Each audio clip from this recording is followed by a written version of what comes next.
Dahil sa hirap ng buhay, napilitan ang asawa kong mamasukan bilang isang katulong dyan sa Maynila sa pag-asang makaahon sa hirap. Pero imbis na makaahon, mas lalong naghihirap pa dahil nalaman kong may iba na palang kinakasama at nagdalang tao na ang asawa ko. Okay? Welcome po sa aking channel. Samahan niyo akong bigyan ng buhay ang mensahe ng ating sender from Bukidnon. Isang kababayan ko ito, isang Bisaya, kaya i-translate ko na lang sa Tagalog ang mensahe niya. At bago po yan, sa lahat ng mga Bisaya, maayong adlaw sa inyong tanan, ug bag-amping kamo kanunay. At narito na ang kanyang mensahe.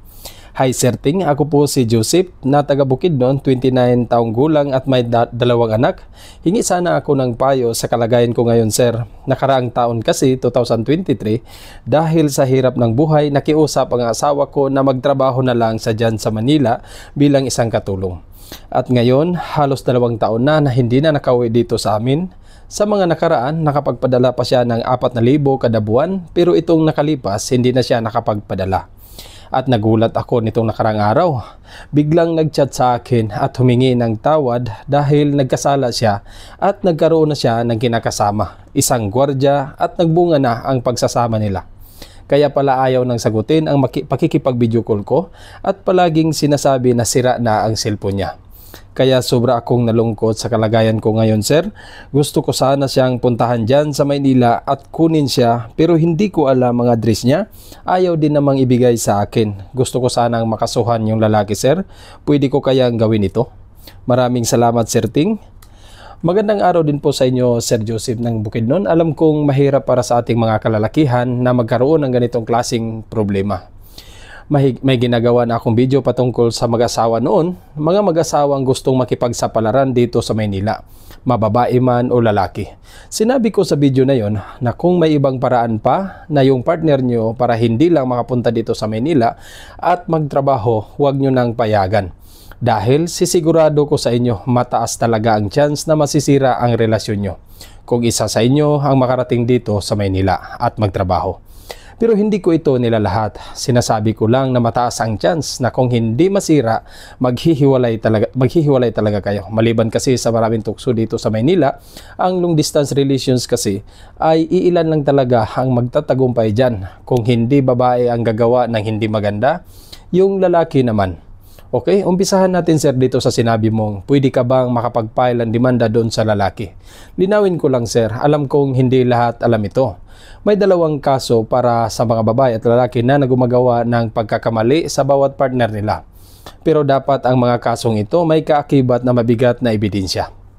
Unahin natin ang adultery. Ayon sa Article 333 ng Revised Penal Code, ito ay tumutukoy sa pagtataksil ng isang asawang babae sa kanyang asawa sa pamagitan ng pakikipaglaro sa kama sa isang lalaki. Laro ang ginagamit kong term dito para hindi tayo magkaroon ng violation platform na ito. At ang pangalawang kaso naman, ito po yung concubinage na ayon sa Article 334 ng Revised Penal Code. Ito ay tumutukoy sa isang pagtataksil ng isang asawang lalaki sa kanyang asawa sa pamamagitan ng pagkakaroon ng permanenteng relasyon sa isang babae. Kaya kung nagagantihan na kayo, parehas na kayong may kaso. At sa tanong mo naman sir, malinaw naman talaga na may kasong pwedeng isampa. Pero sa pagkaintindi ko nito, doon lang sa asawa mong babae, kasong adultery. At doon naman sa lalaki, kasong concubinage, demanda yan na galing naman sa asawa niyang babae. Paalala ko lang sir, ang mga kasong ito ay hindi madali. Nangangailangan ito ng panahon at sapat na ebidensya para mapatunayan ang mga ito. At sa sinabi mong kaya hindi na siya sumasagot sa pakikipag-video call mo, at sabi mo dahil may iba na pala siya, sa panahon natin ngayon, nakakabuti din ang mga panibagong teknolohiya kasi doon pa lang sa ginawa niya, nabuo ang iyong pagdududa at bandang huli napatunayan mong totoo ito. Kaya lang minsan nakakasama din kasi mas mabilis na ngayon gumawa ng pagkakamali dahil isang text lang andyan na kaagad. Napakadali na ang lahat sa pamagitan lang ng chat o text, ang dali bumuo ng pag-uusap para sa kung ano ang gagawin. At sinabi mong nagdalang tao na siya, ito ang pinakamahirap na parte bilang isang lalaki, na yung minamahal mong babae, hindi na kailangan ipasuri o manmanan mo dahil andyan na ang ebidensya. Ang paglubo ng tiyan, bunga ng paggawa ng pagkakamali sa iyo. Pagkakamaling tagos sa puso ang sakit, pagkakamaling hindi lang bakat ang iniwan, kung hindi, isang tao na magiging bunga ng kataksilan. Ito ang may papayo ko sa iyo, sir. Sa sinabi mong kunin mo pa siya dito sa Maynila, kahit sabihin pa natin na mahal mo itong asawa mo na ito, sir, huwag ka nang mag-aksaya ng enerhiya para ipagpatuloy mo ang plano mo para kunin mo ang asawa mo. Sabi mo nga inako na niya sa iyo na nagkamali siya at nagdalang tao na siya ngayon. Para saan pa ang gagawin mong pagkuha sa kanya? Aasa ka pa ba na mabuo ang pamilya mo? Sa tingin ko, sir, huwag ka nang umasa. Magpakatatag ka na lang para sa mga anak mo. Palagi ko itong sinasabi sa ganitong sitwasyon, pagtanggap na lang ang tanging magagawa natin para maipagpatuloy pa natin ang ating buhay. Huwag na nating sayangin ang buhay natin na manatili pa sa ganitong problema, lalo na ando na siya sa ibang lalaki nagpakasaya. Kasi kung mahal ka niya, kahit sa ano sana ang mangyari sa buhay, malayo o malapit man kayo, ano lang ba naman ang pagtanggi sa isang bagay na alam mong makakasira sa buhay niyo? Kahit sinabi kong mahirap ang long distance relationship, pero kung marunong ka talagang tumanggi, walang ganap at wala talaga sanang mangyayari. Kaya ulitin ko, huwag mo nang pag-aksayahan ng panahon itong partner mo, sir.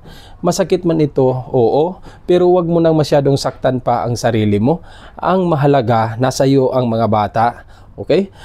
Pero ganun pa man, ikaw pa rin ang masusunod, sir, kung ano ang desisyon mo. Dahil buhay mo yan, ang payo ko na ito ay maaaring guide lang para sa iyo. Sana makatulong ito. Paalam.